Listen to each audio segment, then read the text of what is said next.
再来新闻来关心社会台。这杀害警察的罪犯会当关入这个外役的家家，这件代志变成总统大选的选战的焦点。除了鸿海创办人郭台铭先开枪，讲警察的学长你白死的以外，这个校友谊郭文铁嘛有所批评，连这个副总统赖清德嘛呼吁法务部爱互这个动刑犯服完徒刑，袂当行后尾门。针对这点，外界就真好奇，明明这个修正草案去年就送入立法院，即马到底是卡伫倒位？民进党总团这个总调郭建明表示讲啊，因为去年公听会有真侪专家有无共款的意见，再加上顶一个会期有真侪其他优先的法案，所以讲有去前调。伊毋过，行政院副院长郑文灿回应讲，这个法案后半年应该就会通过。总统蔡英文今仔日一透早出现伫咧刑事警察局，宣示打击诈骗的成果。严格警戒兄弟上该关心的就是家己学长洪台死，凶手竟然敢若互判关外役的家家。怎么看重罪犯却可以服外役监？修法进度是不是要加快？外役监的条例，那规定重刑犯不能转外役监。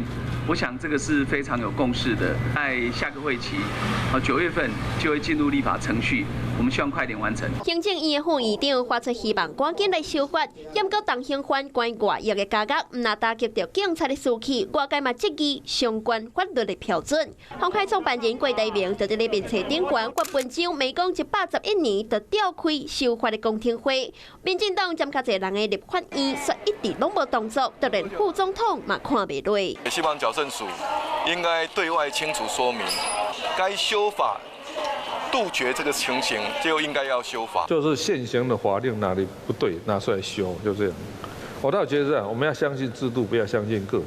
目前看起来，案件是搁卡伫咧立法院，身为第一大党，民进党的党团总调郭建明的解说，是因为去年12月公听会专家意见拢无共，加上顶一个会期的议程已经互其他优先的法案排甲地满满。行政立法一把抓，所以现在又把所谓外役监的问题推给立法院，我觉得非常的可笑。我们希望在下个会期的时候呢，可以排入法案里面哈。台警察去互判9年的动刑，严格关无3档就刷去外役的家家。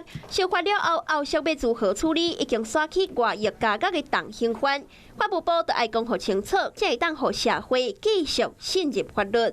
嗨，我是庄宇杰，想要看到更多的新闻内容吗？赶快订阅华视新闻的 YouTube 频道，并且开启小铃铛，跟着宇杰一起看新闻吧。